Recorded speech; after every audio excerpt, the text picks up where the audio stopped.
Europe में पुनर्जागरण। पुनर्जागरण का अर्थ है पुनः जागना। 1350 से 1550 ईस्वी के मध्य मनुष्य के बौद्धिक आधार एवं आचरण में जो परिवर्तन आया तथा इसके कारण समाज में जो सांस्कृतिक बदलाव आया, इसे पुनर्जागरण की संज्ञा दी गई है।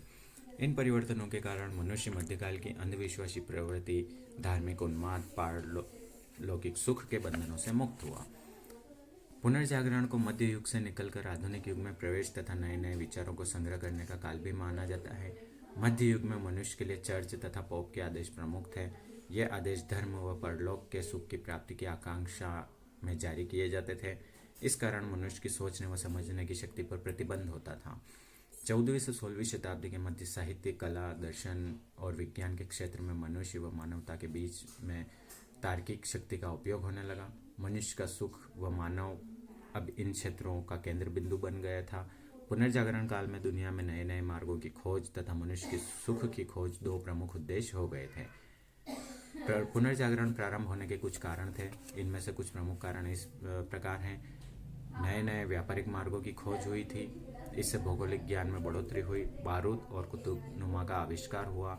निजी संपत्ति की सोच एवं पूंजीवाद का प्रारंभ हुआ। राष्ट्रीयता के आधार पर देशों राज्यों का निर्माण, प्राचीन संस्कृति और साहित्य का अध्ययन, सामंतवाद की समाप्ति, धर्म युद्ध के कारण पूर्वी ज्ञान से यूरोप का परिचय हुआ।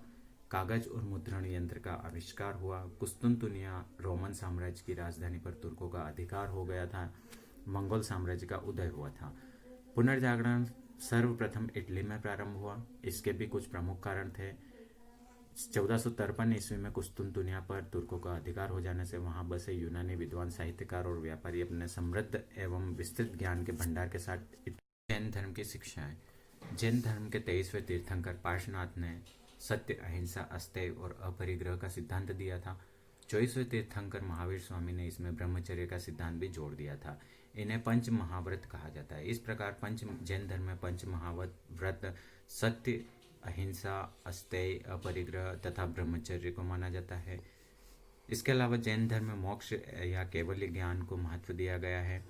जैन धर्म जन्म मरण के चक्र से मुक्ति हेतु केवल्य ज्ञान को आवश्यक माना गया है। केवल्य ज्ञान से तात्पर्य है पूर्ण ज्ञान। इसे प्राप्त करने के पश्चात कुछ भी शेष नहीं रहता है। इस ज्ञान के पश्चात मनुष्य का संसार में आने जाने का चरण समाप्त हो जाता है। व्यक्ति अनंत ज्ञान, अनंत दर्शन, अनंत वीर, अनंत सुख की प्राप्ति कर लेता है। इसे अनंत चतुष्टय का सिद्धांत भी कहा जाता है। यह मोक्ष प्राप्ति का साधन है। मोक्ष प्राप्ति हेतु त्रिरत्न या त्रियक्ष ज्ञान की आवश्यकता होती है। जैन धर्म में त्रिरत्न सम्यक ज्ञान, सम्यक दर्शन, सम्यक चरित्र को माना जाता है। सम्यक ज्ञान से तात्पर्य उचित, अनुचित, सत्य, असत्य, उपयुक्त, अनुपयुक्त विचारों के अंतर को समझना। सम्यक दर्शन का अर्थ है जैन विचारों, उपदेशों या सिद्धांतों में पूर्ण विश्वास या आस्था रखते हुए जैन तीर्थंकरों के बताए हुए मार्ग पर चलना। और सम्यक चरित्र का अर्थ है जीवन में सदाचरण, चरित्र में शुद्धता व नैतिकता बनाए रखना। इसके अलावा जैन धर्म में अनेकांतवाद का सिद्धांत भी है। इसके अनुसार प्रत्येक वस्तु के अनेक पक्ष होते हैं, उसमें कई गुणों का संग्रह होता है, लेकिन मनुष्य के लिए उसके सभी गुणों को या पक्षों को देख पाना असंभव होता है।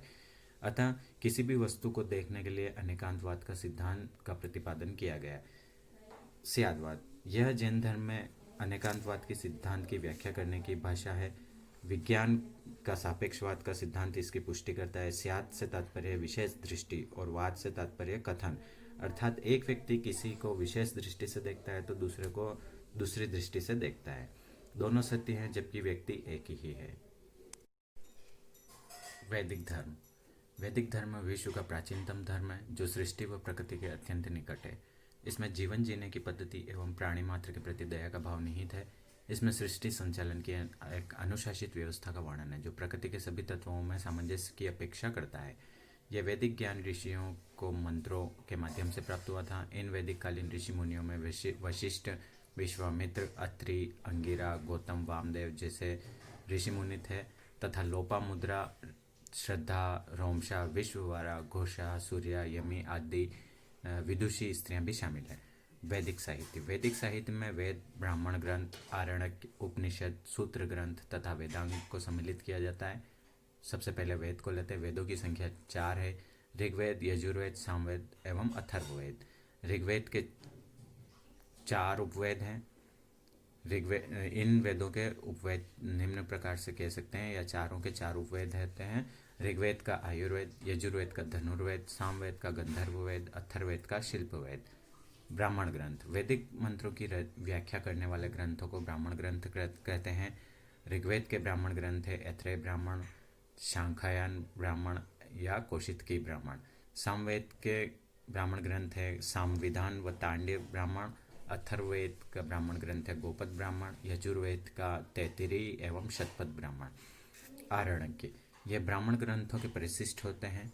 इनमें आध्यात्मिक और दर्शन विषयों की विवेचना की गई है। उपनिषद, उपनिषद से तात्पर्य निकट बैठकर दिया जाने वाला ज्ञान।